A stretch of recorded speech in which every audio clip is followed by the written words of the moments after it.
مولانا صاحب کے بیانات کے لیے ابھی اس چینل کو سبسکرائب کر لیجئے۔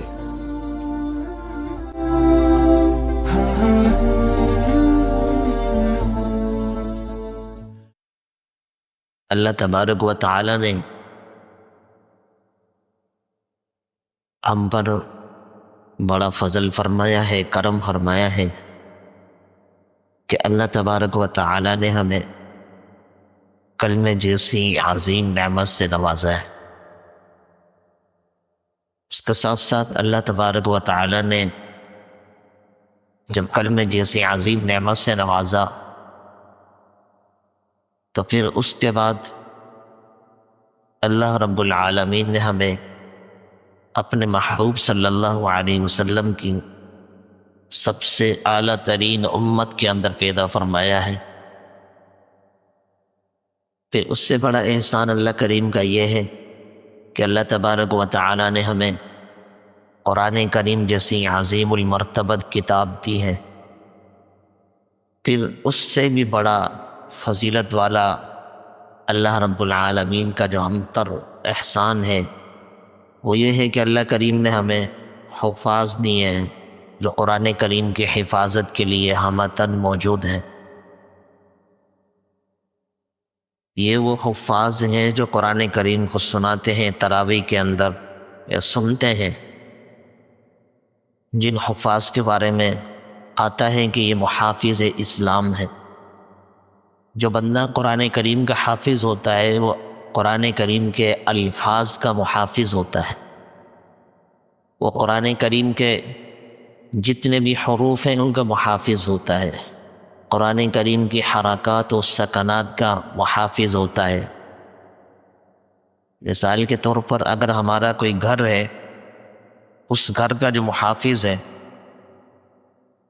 اس گھر کے محافظ کی ہم جتنی عزت کریں گے، جتنا اس کو نوازیں گے، جتنا اس سے محبت والا معاملہ کریں گے، اتنا ہی وہ محافظ ہماری چیزوں کی نگرانی اچھی کرے گا، ہمارے فرمائے کہ گھر کا دھیان ٹھیک طریقے سے رکھے گا، اور ہمارے تمام تر جتنی بھی اس پر چیزیں لاگو ہم نے کی ہیں ان کا خوب اچھے انداز میں کام سر انجام دے گا۔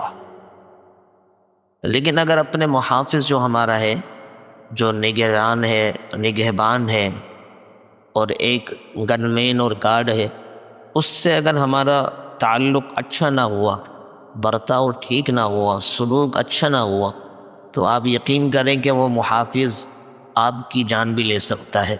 وہ محافظ آپ کے گھر کے اندر سے مال کو بھی ضائع کروا سکتا ہے، وہ محافظ آپ کے افراد کی جان کو بھی لے سکتا ہے۔ الغرض ہر ایک چیز کے اعتبار سے اس محافظ سے ہمیں خطرہ لاحق ہو سکتا ہے۔ اگر ہم اس محافظ کو اچھے انداز میں نہ رکھیں، اس کے ساتھ سلوک ٹھیک نہ ہو، تعلقات ٹھیک نہ ہو، تو یعنی اسی طریقے سے جو قرآن کریم کا محافظ ہے، اللہ رب العالمین کے اس دین اور اسلام کا محافظ ہے، وہ ایک الفاظ کا محافظ نہیں ہے، وہ قرآن کریم کے ایک ایک چیز کا محافظ ہے۔ اللہ تبارک و تعالی نے قرآن کریم میں ارشاد فرمایا ہے کہ اِنَّا نَحْنُ نَزَّلْنَا الذِّكْرَ وَإِنَّا لَهُ لَحَافِظُونَ، کہ ہم نے اس قرآن کریم کو آہستہ آہستہ 23 سال کے عرصے میں نازل فرمائے اپنے محبوب صلی اللہ علیہ وسلم کے قلب مبارک پر، اور فرمایا اس قرآن کریم کو جس کو ہم نے نازل کیا ہے اسی کی حفاظت کا ذمہ ہم نے خود لیا ہے۔ جب اللہ تبارک و تعالی خود ہی اس قرآن کریم کی جو حفاظت کا ذمہ لے رہے ہیں تو اس قرآن کریم کو کوئی نہیں مٹا سکتا۔ اب لیکن اصل یہ ہے جب اللہ تعالیٰ نے نسبت اپنی طرف فرمائی کہ میں اس کا محافظ ہوں، اب یہ دیکھنا ہے کہ اللہ تعالیٰ کا انتخاب خدا بندی کن کن پر آتا ہے، کہ اللہ تعالیٰ اس کام کے لیے کس کس کو چنتے ہیں، کس کا انتخاب فرماتے ہیں، کیونکہ اللہ تعالیٰ کو کسی کی مدد کی ضرورت نہیں ہے، اللہ کریم کو کسی کے فرمائے نصرت کی ضرورت نہیں ہے، کسی کو ہاتھ بٹانے کی ضرورت نہیں ہے۔ اللہ تعالیٰ تو ایسی ذات ہے کہ وہ بغیر کسی اسباب کے ہر چیز کر سکتی ہے اور کر کے دکھایا ہے رب تعالیٰ۔ لیکن یہ اللہ رب العالمین کا ہم پر احسان ہوگا کہ اللہ کریم اپنے قرآن کریم کے الفاظ کی حفاظت کے لیے ہمیں چن لیں۔ یہ آپ یاد رکھیں کہ یہ حفاظت کی نسبت اللہ کریم نے اپنی طرف فرمائی ہے، لیکن اب قرآن کریم کا جو محافظ ہوتا ہے، قرآن کریم کا جو حافظ ہوتا ہے، اب فرمائے کہ یہ نسبت اس کی طرف بھی جاری ہے کہ یہ اللہ رب العالمین کے قرآن کا جو حافظ بن کر اس نے ان الفاظ کو یاد کیا، حروف کو یاد کیا، حرکات کو یاد کیا، سکنات کو یاد کیا، زبر زیر ساری چیزوں کو یاد کیا۔ یاد کرنے کے بعد فرمائے اس قرآن کریم کے یہ الفاظ کو یاد کرنے کے بعد فرمائے کہ قرآن کریم کے اندر جتنے احکامات ہیں، جتنے مسائل ہیں، جتنے معانی ہیں، آیا ان کے تمام متن کو یاد کر لیا اس نے۔ ایک تشریحات ہوتی ہے، ایک تفصیلات ہوتی ہے، ایک تفسیر ہوتی ہے، وہ الگ چیز ہے۔ یہ قرآن کریم کے الفاظ پہلے پڑھے جاتے ہیں، اس کے بعد ترجمہ ہوتا ہے، اس کے بعد تشریح ہوتی ہے، اس کے بعد تفسیر ہوتی ہے، اس کے بعد تفصیل ہوتی ہے۔ لیکن سب سے پہلے جب یہ الفاظ ہی نہ پڑھے جائیں تو ترجمہ نہیں ہو سکتا، تشریح نہیں ہو سکتی۔ اگر کوئی بندہ مثال کے طور پہ کہتا ہے کہ میں صرف ترجمہ ہی پڑھتا ہوں، مجھے ثواب ملتا ہے، تو فقہا علماء کرام اس بات پر یہ فرمائیں گے کہ بھئی تمہیں ثواب نہیں ملتا۔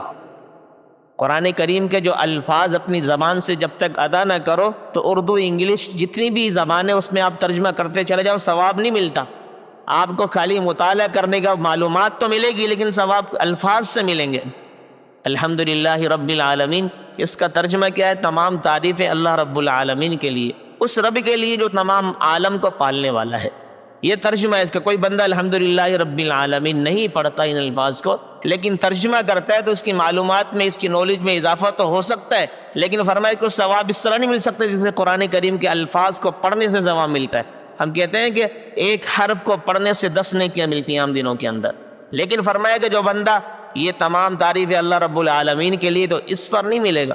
بہت سے لوگ بیچارے غلط فہمی میں مبتلا ہوتے ہیں، وہ قرآن کریم کو پڑھنے کی طرف آتے ہی نہیں ہیں، بولے ہم ترجمہ پڑھتے ہیں، تفسیر پڑھتے ہیں، ہم تشریح پڑھتے ہیں۔ میں کہ قرآن کریم پڑھنا آتا ہے کہ قرآن کریم تو نہیں آتا؟ تو میں نے بھائی الفاظ تو یاد کرو، پہلے الفاظ تو پڑھنا سیکھو، پہلے الفاظ پڑھو، اس کے بعد ترجمے کی طرف جاؤ نا۔ الفاظ ہی قرآن کریم کے آتے نہیں ہیں، ترجمے کی طرف، تشریح کی طرف، تفسیر کی طرف جاتے ہیں، پھر انہی کے اندر اختلافات میں پڑھ کر اپنے جس مسلک میں چل رہے ہو تو اس مسلک کو بھی چھوڑ کے پیچھے ہو جاتے۔ عجیب معاملات ہوتے ہیں جب خود سے بندہ ترجمہ کرتا ہے، تشریح کرتا ہے۔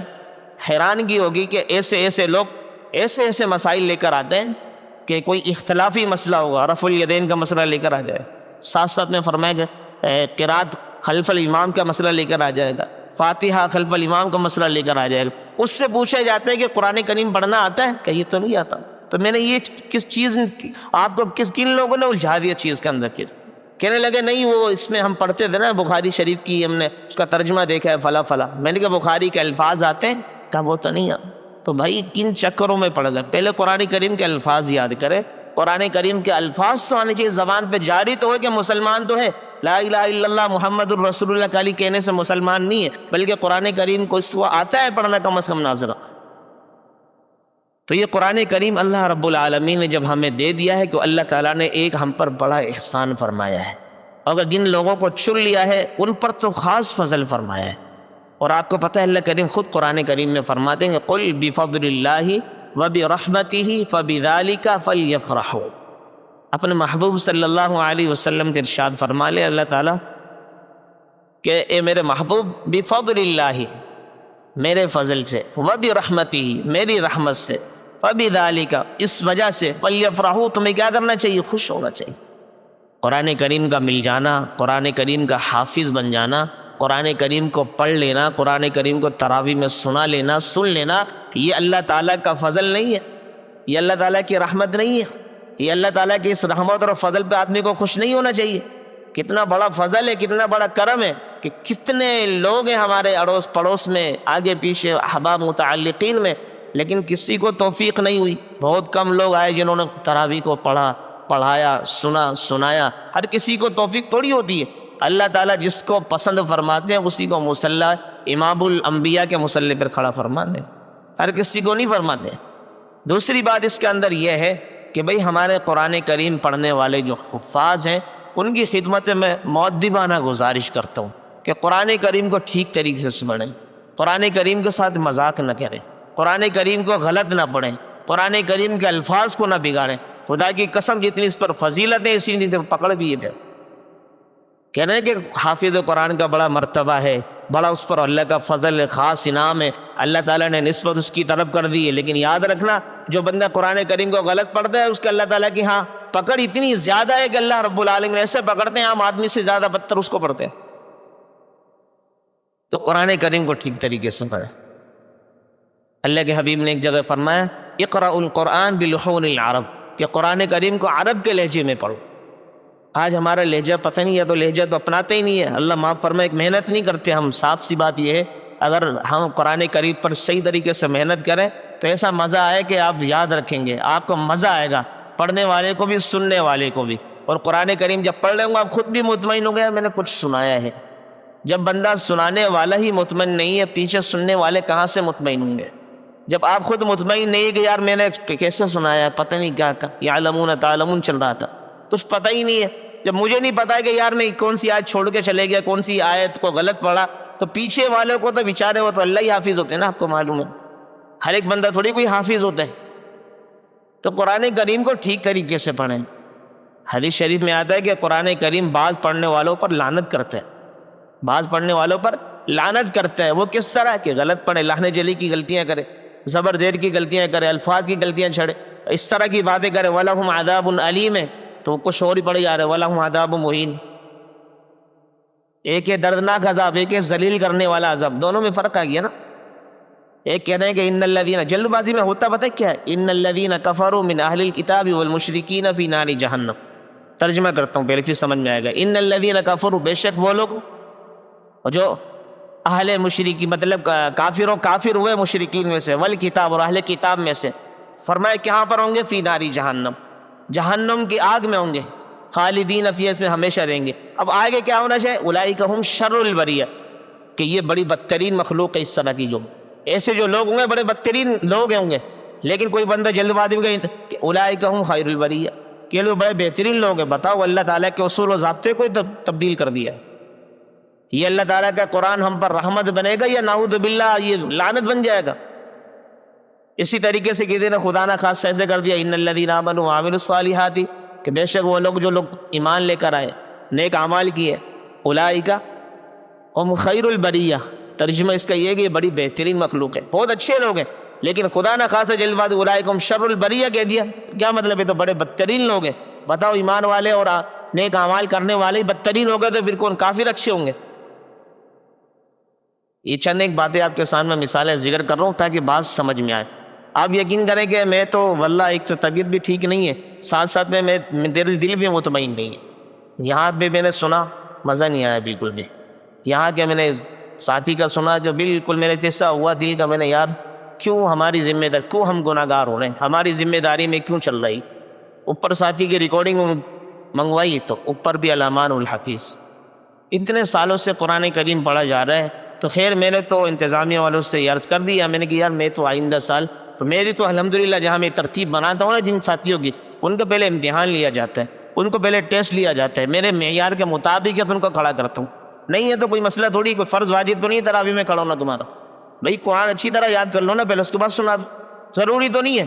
قرآن کریم اتنی جلد بازی میں یار کچھ بھی سمجھ میں نہیں آتا.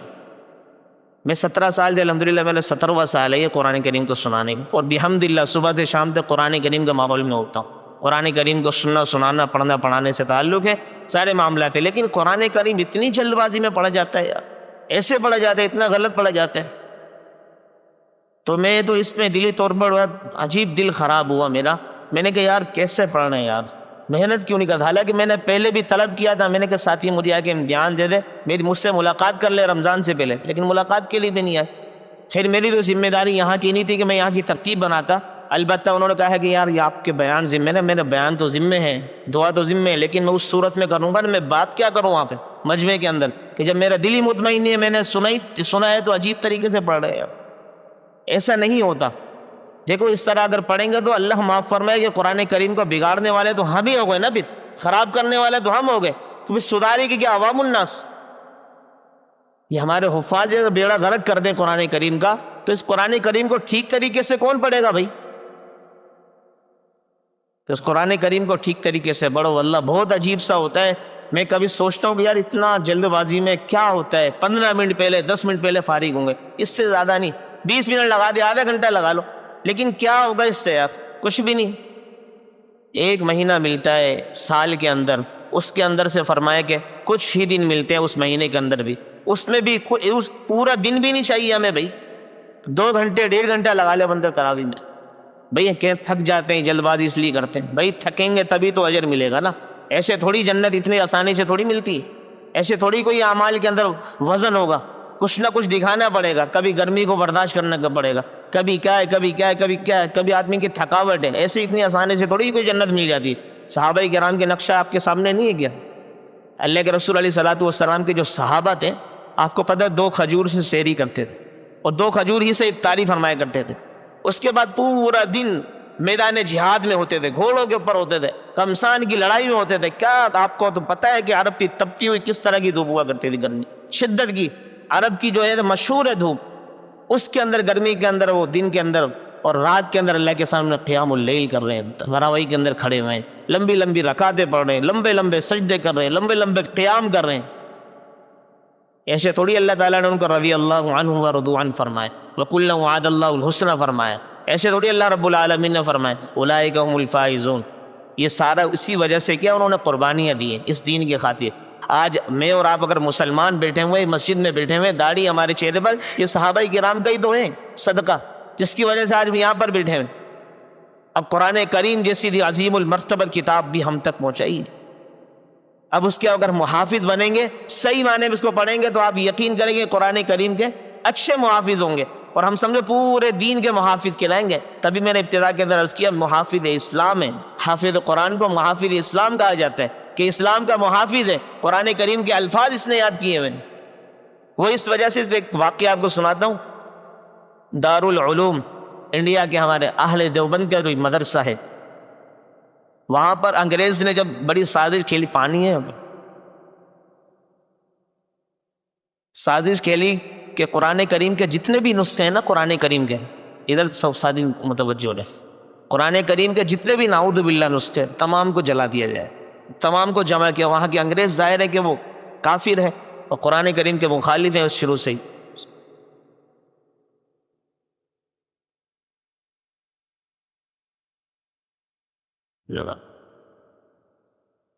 تو قرآن کریم کے سارے نسخے جمع کیے، جمع کرنے کے بعد نعوذ باللہ ان کو آگ کے اندر جلا دیا گیا۔ اب ظاہر ہے کہ علماء کرام وہاں پڑھتے مغلوب تھے، مدارس والے مغلوب تھے اور انگریز غالب تھا، خیر انہوں نے بھی دے دیے۔ اب آدمی مقابلہ اس وقت کرے تو کم از کم آدھے تو ہوں، آدھے بھی نہیں ہے، گنتی کے چند ہی مدرسے کے اندر کا افراد اور چند ہی طلبہ اور چند ہی قرآن کریم کے نسخے جلا دیے، نعوذ باللہ۔ اس کے بعد ہوتا ہے کیا ہے، اس کے بعد ایک استاد نے کہا کہ بیٹا آپ میرے سامنے آئے، شاگرد کو کہا کہ آپ قرآن کریم ابتدا کریں، اس کی الحمدللہ سے شروع کریں، الف لام میم سے شروع کرتے جائیں، میں تیرا استاد لکھتا جاؤں گا تو پڑھتا جا۔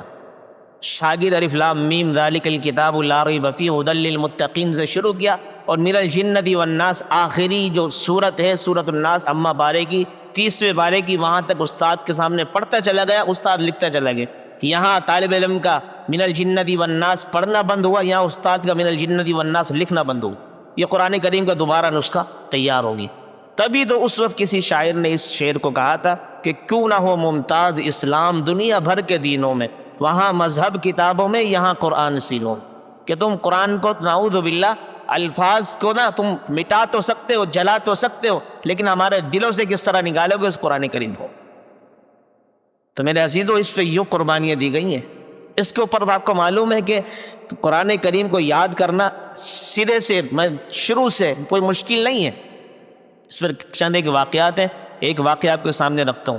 آپ نے نام سنا ہوگا امام محمد الشیبانی رحمۃ اللہ علیہ، جو امام ابو حنیفہ رحمۃ اللہ علیہ کے بڑے سے چھوٹے شاگرد ہیں۔ امام یوسف رحمۃ اللہ علیہ کے بعد ان کا نام آتا ہے امام محمد رحمۃ اللہ علیہ۔ فقہ حنفی کے اندر بہت بڑی ان کی رائے کو رکھا جاتا ہے، مانا جاتا ہے۔ تو فرمایا کہ یہ جب چھوٹے سے تھے، یہ امام ابو حنیفہ رحمۃ اللہ علیہ کے درس حلقہ درس کے اندر گئے۔ وہاں جانے کے بعد انہوں نے کہا کہ میں داخلے کے لیے آیا ہوں، مجھے پڑھنے کے لیے یہاں پر بٹھا لیجئے، پڑھنے کے لیے یہاں پر ہوں۔ امام صاحب رحمۃ اللہ علیہ نے کہا کہ آپ حافظ قرآن ہیں؟ انہوں نے کہا نہیں، حافظ قرآن تو نہیں ہے۔ انہوں نے کہا بیٹا پھر آپ تشریف لے جائیں، ہمارے ہاں تو حافظ قرآن کو لیا جاتا ہے، اس لیے کہ ہمارا جو فقہ ہے اس کے اندر قرآن کے اندر سے مسائل کو استنباط کیا جاتا ہے، قرآن کریم سے مسائل نکالے جاتے ہیں۔ تو آپ قرآن کریم کے حافظ نہیں ہے تو آپ کس طرح عالم بنیں گے، کس طرح آپ فقہ کے عالم بنیں گے؟ ان کے اچھا کہا، ان کو عجیب سا وہ ہوا کہ دل کے اندر یار مجھے داخلہ نہ ملا، وہ فوراً گھر گئے۔ فرمایا کہ اس وقت تک اپنے گھر سے نہ نکلے، ایک ہفتہ ہوا، ایک ہفتے کے اندر دوبارہ واپس آئے، امام ابو حنیفہ رحمۃ اللہ علیہ کے سامنے بیٹھے۔ امام صاحب نے کہا کیسے آنا ہوا؟ کہا کہ حضرت میں ایسے آپ نے شرط رکھی تھی نا حافظ قرآن ہونا ہے، کہ میں حافظ بن چکا ہوں۔ کہ اچھا حافظ بن گئے ایک ہفتے کا؟ کہ جی۔ کہ امتحان دو، امتحان دیے، کامیاب ہو گئے، ٹھیک ہے۔ آپ اندازہ لگاؤ ایسے سے لوگ بھی موجود ہیں ہمارے زمانے کے اندر کہ ایک ہفتے کے اندر قرآن کریم کو حفظ کیا ہے۔ اور مولانا قاسم نانوتوی رحمۃ اللہ علیہ دارالعلوم دیوبند انڈیا کے جو بانی تھے، فرمایا کہ ان کے بارے میں آتا ہے جب ایک مرتبہ پہلے حج پر جایا کرتے تھے 3 4 5 مہینے پہلے، کیونکہ وہ جو سفر ہوتا تھا باہری سفر ہوا کرتا تھا، جہاز کے ذریعے سے تو جاتے نہیں تھے، بلکہ کون سے جہاز سے؟ کشتی کے اندر جایا جاتا تھا۔ پھر اس میں فرمایا کہ بیٹھ گئے، رجب کا مہینہ تھا، شعبان آ گیا، شعبان کے بعد رمضان داخل ہو گیا کشتی کے اندر ہی۔ فرمایا جب تراویح کا نمبر آیا تو سارے لوگ جمع ہو گئے، تراویح پڑھنے لگے۔ وہ حافظ قرآن نہیں تھے مولانا قاسم نانوتوی رحمۃ اللہ علیہ، عالم دین تھے، لیکن جب انہوں نے دیکھا کہ یار آج تراویح ہوئی لیکن صورتوں سے لوگ تراویح پڑھی، صورتیں پڑھی گئی ہیں، جیسے ہمارے ہاں جب تراویح ختم ہو جاتی ہے اس کے بعد صورتوں سے ابتدا کی جاتی ہے، تراویح کو اس طرح پڑھا جاتا ہے مختصر یعنی کہ صورتوں سے، تو انہوں نے بھی اس طرح تراویح پڑھ لی۔ اس کے بعد کہا یار میں عالم دین ہوں اور میں حافظ قرآن نہیں ہوں، یہ تو عجیب بات ہے کہ یار میرے ہوتے ہوئے قرآن کریم پورا مکمل نہ کیا جائے تراویح کے اندر، اور حالانکہ سفر ابھی لمبا ہے، ہو سکتا ہے کہ اس کے اندر بھی فرمایا کہ 1.5 مہینہ اور مزید لگ سکتا ہے۔ کہا روزانہ قرآن کریم کا ایک پارہ یاد کرتے، صبح سے شام تک 1.25 پارہ 1 پارہ، اور تراویح کے اندر اس کو سناتے رہے، پورے 27 دن کے اندر پورے قرآن کریم کے حافظ بن گئے۔ آپ اندازہ لگاؤ، اس طرح کے لوگ بھی موجود ہیں۔ اسی طریقے سے ہمارے شیخ سلیم اللہ خان صاحب رحمۃ اللہ علیہ جامعہ فاروقیہ کے بانی اور محتمم تھے، انتقال فرما گئے، تو فرمایا ان کے بارے میں بھی آتا ہے جب وہ دارالعلوم دیوبند انڈیا سے فارغ ہو کر اپنے یہاں پشاور اسی طریقے سرحد کے کسی علاقے کے اندر گئے تو ان کے والد صاحب نے بہت پیارا استقبال کیا۔ آپ کو پتہ ہے کہ ہمارے جو علماء کرام جو فارغ ہوتے ہیں وہ شعبان میں ہوتے ہیں، شعبان رمضان کے اندر، شعبان میں فارغ ہو کر آئے، آگے رمضان تھا۔ اب وہ ظاہر استقبال اتنا بڑا زبردست طریقے سے ہوا تو واہ واہ ہوا، اور سب نے کہا کہ شیخ سلیم اللہ خان صاحب کے والد صاحب کو کہ آپ کا بیٹا تو بہت بڑا گڑھ عالم تھے، بہت بڑے عالم ہیں، تو ماشاءاللہ آپ تو دیکھنا کیا زبردست طریقے سے ان کے پیچھے ہم امامت کروائیں گے اور ہم ان کی ابتدا میں نماز پڑھیں گے، یہ تراویح پڑھائیں گے، لیکن پتہ چلا وہ تو حافظ قرآن ہی نہیں۔ اب انہوں نے کہا کہ بیٹا کل سے انشاءاللہ تراویح شروع ہیں، اور تراویح کا مسئلہ ہے کہ اچھا ان کے والد صاحب میں تو حافظ قرآن نہیں ہوں، کہ بیٹا میں ان کو کیا چہرہ دکھاؤں گا، ان کو کیا منہ دکھاؤں گا، آپ کے بارے میں کیسا استقبال کیا علاقے والوں نے میرے ساتھ مل کر، اور آپ اگر بولیں گے میں حافظ قرآن نہیں ہوں تو میں ان سے کیا بات کروں گا۔ ظاہر ہے پھر اہل پشتو اگر کوئی بیٹھا ہے تو ناراض نہ ہونا، ہمارے پختون بھائی ہوتے ہیں دل کہتے ہیں زبان کے ہم ایک یک زبان تھے، بولے ایک ہی زبان کے لوگ ہیں ہم، بولے ایک زبان کرتے ہیں بس اسی پر، جس کسی کے کوئی زبان کر لیتا ہے پھر کہتا ہے اس پر ہم پورا اترتے ہیں۔ اب انہوں نے فرمایا کہ اچھا والد صاحب کی عزت کا معاملہ ہے، خاندان کی عزت کا معاملہ ہے، تو صبح بیٹھتے ظہر تک فرمایا کہ یاد کرتے پورا 1.25 پارہ اور پورا رات کو سنایا کرتے، اور پورے 1 مہینے کے اندر قرآن کریم کو حفظ کر لیا۔ یہ ابھی چند سالوں پہلے کی بات ہے کہ 2015 میں ان کا انتقال ہوا۔ یہ ابھی کے اس طرح کے لوگ بھی موجود ہیں، قرآن کریم کو شروع سے اگر یاد کرنا چاہے تب بھی مشکل نہیں ہے، لیکن جن حفاظ نے قرآن کریم کو یاد کر لیا، اگر کچا ہے جلد بازی ہے تو ان کے لیے تو بہت آسان ہے، وہ تو پڑھے میں تھوڑی سی محنت کر لیں، کوئی 4-6 مہینے کی اچھی طریقے سے، میں کہتا ہوں مدرسے کو جوائن کرے، لازمی اپنی زندگی میں مدرسے کو جوائن کرے، 2 گھنٹے کے لیے پڑھے، 1.5 گھنٹے کے لیے پڑھے، لیکن لازمی جائیں روزانہ آدھا پارہ 1 پارہ سنا کر آئے، آدھا پارہ سنائیں گے، آدھا پارہ کسی کا سنیں گے، اور آپ دیکھیں ایک سننے سے بھی بڑا فرق پڑتا ہے، سنانے سے بھی بڑا فرق پڑتا ہے۔ آپ پھر خود ہی انشاءاللہ آئندہ سال اگر کھڑے ہوں گے تو آپ کو اندازہ ہوگا قرآن کریم کو پڑھنے میں مزہ کیسے آتا ہے اور پیچھے سننے والوں کو مزہ کیسے آتا ہے۔ اور ہمارے اللہ معاف فرمائے کہ عوام الناس بھی اس میں بہت زیادہ خطرناک طریقے سے مبتلا ہے۔ جہاں تیز گام کا معاملہ ہو نا، جلد بازی کا، وہاں رش دیکھا کر لیا۔ جہاں جلد بازی کا معاملہ وہاں کے لیے رش اتنا ہوتا ہے کہ پاؤں رکھنے کی جگہ نہیں ہوتی، لیکن جہاں آہستہ بڑھا جاتا ہے وہاں سے بھاگتے ہیں۔ اب یہاں تو وہ ٹائم لگ جائے گا، یہاں تو 2 گھنٹے لگ جائیں گے، 1.5 گھنٹے لگ جائے گا۔ اب یہ نہیں پتا کہ اجر کت پہ مل رہا ہے۔ میں نے پچھلی دفعہ بھی شاید آپ کے سامنے عرض کیا تھا کہ دیکھو قرآن کریم کے ہر حرف پر نیکی ملتی کہ نہیں ملتی، لیکن جب حرف ادا ہو تب نا، جب حرف زبان سے نکلے تب نا، سمجھ میں آئے تب نا، سامنے والا پیچھے والا سن لے تب نا۔ حرف ہی ادا نہیں ہوا، پیچھے والے نے سنا ہی نہیں، کہاں سے نیکی ملے گی؟ تو ان کا خیال کرنا کریں گے سارے بھائی۔ دیکھو آپ ہمارے اپنے ہیں، آپ لوگوں کے سامنے بات کرنا یہ لازمی ہے، ضروری ہے۔ ہماری غلطیاں کوتاہی اگر ہم ایک دوسرے سے مذاکرہ نہیں کریں گے تو کوئی دوسرا بندہ باہر سے نہیں آ جائے۔ ہماری غلطیاں اگر ہیں جلد بازی کی، جلد بازی ہمیں کس چیز کی کرنی ہے بھائی؟ جلد بازی نہیں کرنی بالکل بھی، ضروری نہیں ہے۔ آپ یقین کریں مت ترتیب بنائیں اتنی جلد بازی کی۔ آپ 27 روزہ اپنے گھر پہ پڑھا لیں، 29 روزہ پڑھا لیں، 25 روزہ اپنے گھر پہ کھڑے ہو جائیں، لیکن ایک پارہ مثال کے طور پہ جیسے یہ 2 بھائی یہ ماشاءاللہ پڑھاتے ہیں، اب یہ روزانہ آدھا پارہ پڑھانا بہت پیارے طریقے سے، ان کے لیے کیا مشکل ہے؟ کچھ بھی نہیں ہے۔ آرام سے 1.25 پارہ کی ایوریج رکھیں، 3 پاؤ پڑھائیں گے اسی طریقے سے، 10 رکوع 11 رکوع آئیں گے، اس سے کے اندر پیارے طریقے سے پڑھے، اپنے گھر پہ سنائے، 2 افراد کھڑے ہو پیچھے، کوئی مسئلہ نہیں ہے بھائی۔ اللہ کو سنانا ہے، اصل اللہ کریم کو سنانے کا میرا رب ہم سے راضی ہو جائے۔ عوام الناس کے سامنے تم کتنا بھی شیخ ماہر موکل کی طرز میں پڑھ لو تب بھی خوش نہیں ہوگی۔ اللہ کریم کو خوش کرنا ہے، اللہ خوش ہے تو ہم سے 2 بندے ہمارے پیچھے کھڑے ہیں، ہم تب بھی خوش ہیں۔ اگر خدا نہ خاصہ اللہ ناراض ہو کے پیچھے کروڑوں اور ہزاروں کا مجمع ہے، کوئی فائدہ نہیں۔ تو اللہ کی رضا کے لیے سنانا سیکھیں، اللہ کی رضا کے لیے پڑھانا سیکھیں، اور اللہ رب العالمین کو راضی کرنے کے لیے سیکھیں۔ اللہ تعالیٰ سے دعا ہے کہ اللہ تعالیٰ ان ٹوٹی پھوٹی باتوں کو سب سے پہلے مجھے ان پر عمل کرنے کی توفیق عطا فرمائے، اور اس کے بعد تمام سامعین کو بھی عمل کرنے کی توفیق عطا فرمائے۔ وما علینا الا البلاغ۔ دعا